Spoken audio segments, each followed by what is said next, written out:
당장 중단하라.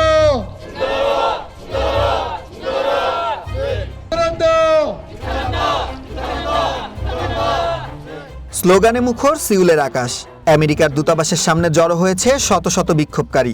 America ও south কোরিয়ার বার্ষিক যৌথ সামরিক মহড়া ফ্রিডম শিল্ডের বিরুদ্ধে তাদের অবস্থান। প্ল্যাকার্ড হাতে তারা সমস্বরে স্লোগান দিচ্ছেন, বন্ধ করো এই যুদ্ধের খেলা। তারা মনে করেন এই মহড়া কোরীয় উপদ্বীপেও যুদ্ধের উস্কানি। 지금 한반도의 상황은 কোরীয় উপদ্বীপ এখন চরম যুদ্ধ সংকটের দিকে ধাবিত হচ্ছে।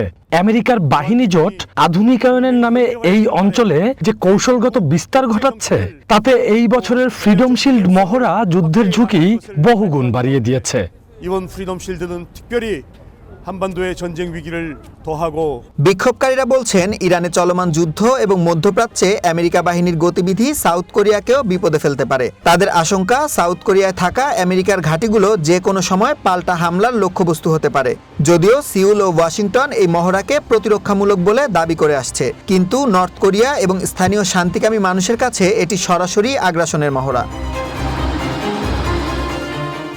বিক্ষোভের আজ কেবল এশিয়ায় সীমাবদ্ধ নেই।